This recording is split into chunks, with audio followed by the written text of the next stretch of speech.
Hello everyone, কেমন আছো তোমরা সবাই? আশা করি ভালো আছো। আরেকটা নতুন ভিডিও নিয়ে চলে আসলাম। এই যে শাড়িটা দেখতে পাচ্ছ, যেটা পরে আমি অলরেডি সাজুগুজু করে রেডি হয়েছি বৌভাতে যাওয়ার জন্য। এই শাড়িটা আমার এত একটা পছন্দের শাড়ি, আমার রিসেন্টলি বোনের বিয়েতে নেওয়া একটা শাড়ি। তো এই শাড়িটার ব্লাউজ পিস দেখে আমরা শাড়িটা নিয়েছি। মানে এত সুন্দর, এটা পরলে একদম পুরা দেবীর মতো লাগে। মানে যেহেতু লালের মধ্যে সাদা কাজ, মানে লাল সাদা কাপড়গুলোই অন্যরকম থাকে। তোমরা বুঝতেই পারছো যে শাড়িটা আমার কতটা পছন্দের। এই যে রং ঢং করা শুরু করে দিয়েছিলাম। অ্যাকচুয়ালি আমি ভাবলাম যে শাড়িটা পরে একটু সুন্দর ছবি ওঠাই, কিন্তু ছবির মাঝখানে ভাবলাম যে ভিডিওতেই তো সুন্দর লাগছে, তাহলে আর ছবি উঠিয়ে কি করব। আর তোমাদের সাথে তো আমি শেয়ার করতে যাচ্ছি আমার ব্লগে, তাহলে আর ছবি দিয়ে কি করব।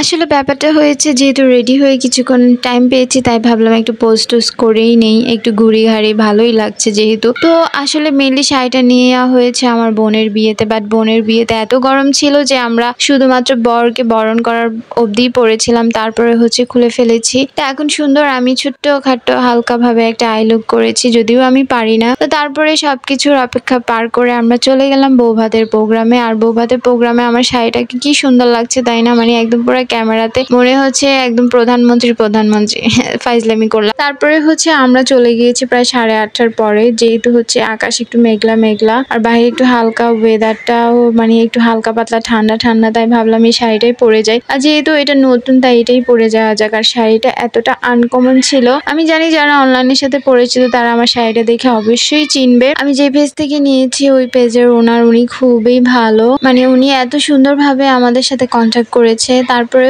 আমি এখানে আসার পরে আমাদের ফার্স্টে যেটা কাজ, সেটা কিছু ছবি তুলে নেওয়া, মানে যেটা না তুলে নাই হয়। আর আপনারা দেখতে পাচ্ছেন আমার ছেলে আসার পরে কুক নিয়ে পড়েছে। মানে ওর কুক এত পছন্দ, আপনি ওকে 2-4 বোতল দিলেও খেয়ে ফেলতে পারবে, বাট এটা অ্যাভয়েড করা দরকার। তারপরে এই যে এখানে বউ বসে আছে, বউর ফটোশুট চলছে, বউর ফ্যামিলি মেম্বার্সরা মেবি আসছে। আর এটা আমাদের বরমশাই, যার বৌভাতে আমাদের আসে। তারপরে এখানে আমরা খাওয়া দাওয়ার আগে ভাবলাম যে একটু ঘোরাঘুরি করে নিই, কোনো পরিচিত মানুষই আসছিল না। তারপরে খাওয়া দাওয়া স্টার্ট করে দিয়েছি, যেহেতু আমাদের খাওয়ার পরে আর বেশিক্ষণ স্টে করতে পারবো না। আসলে এটা আমাদের বাসার পাশেই একটা কমিউনিটি সেন্টার হয়েছিল, যার কারণে ভাবলাম যে যাই, যে একটু টাইম স্পেন্ড করি। আর যেহেতু কোনো পরিচিত মানুষ দেখতে পাচ্ছিলাম না, তাই আর বেশিক্ষণ থাকিনি। আর খাবার দাবারের ভিতরে ছিল কাবাব ছিল, বেগুনি ছিল, তারপরে চাইনিজ সবজিটা ছিল, তারপরে রোস্ট ছিল, খাসির মাংস ছিল, চাটনি ছিল, তারপরে যেটা সফট ড্রিঙ্কস কোকা কোলা ছিল। সব মিলে ভালোই ছিল, মাংসটা দারুণ ছিল, মানে খাসিরটা ঝাল ঝাল ছিল।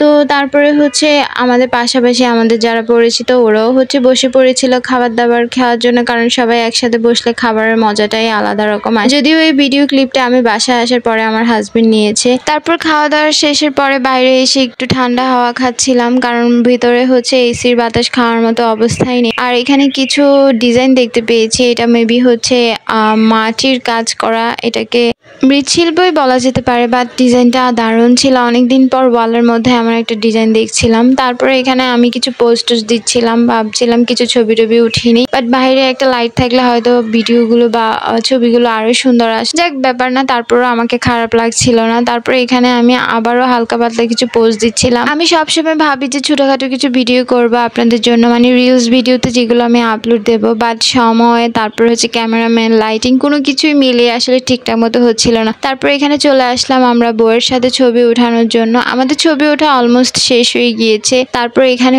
মেয়ের মানে কনের ফ্যামিলি মেম্বার্সরা যেহেতু এসেছে, ওদের ফটো সেশন চলছিল। তারপর এখানে আমরা কিছুক্ষণ দাঁড়িয়ে সময় টময় কাটালাম, যেহেতু একা, তাই একা দাঁড়িয়ে কি করবো। আচ্ছা, চারপাশের পরিবেশ দেখছিলাম, আশেপাশের মানুষগুলোকে দেখছিলাম, সব মিলে মোটামুটি ভালোই ছিল। আর এখনকার বৌভাতের একটা জিনিস আমার খুব ভালোই লাগে, যে ইন্ডিয়ান স্টাইলে এটা সন্ধ্যার পরবর্তী সময়ে করা হয়, যেটা আমার দারুণ লাগে। কারণ দুপুরবেলা দেখা যায় অনেক সময় হয়ে ওঠে না, গরমে ঘ্যাসঘেসিয়ে মানে হয় না, তাই রাতেরটা আমার খুব বেটার মনে হয়, মানে বৌভাতের প্রোগ্রামটা। আর ওরা এখানে ছবি ওঠানোর জন্য খুব সুন্দর একটা ডেকোরেশন করেছে। তারপর এখানে আমার একটা মামা চলে আসছিল, তাই মামা ওদের সাথে ছবি টবি উঠালাম, কিছুক্ষণ সময় কাটালাম। ভাবলাম যে যাক, এবার তো কেউ এসেছে যাদের সাথে কিছুক্ষণ টাইম স্পেন্ড করতে পারবো। কিন্তু প্রাচ্যর অলরেডি খিদা লেগে গিয়েছে, যেহেতু প্রাচ্য কোথাও গেলে কিছু খেতে চায় না, তাই আমার বাসায় এসে আবার ওকে খাওয়াতে হবে। আর যেহেতু 10টার উপরে বেজে গেছে, তাই ভাবলাম যে আর লেট করে লাভ নেই। তো একটু পরে আমরা বাসায় চলে যাব, মা ছেলে দুইজনে। তো আশা করছি আপনাদের ভিডিওটা ভালোই লেগেছে, আর আমাকে কেমন লেগেছে আপনারা কিন্তু অবশ্যই কমেন্ট করে জানাবেন। টাটা।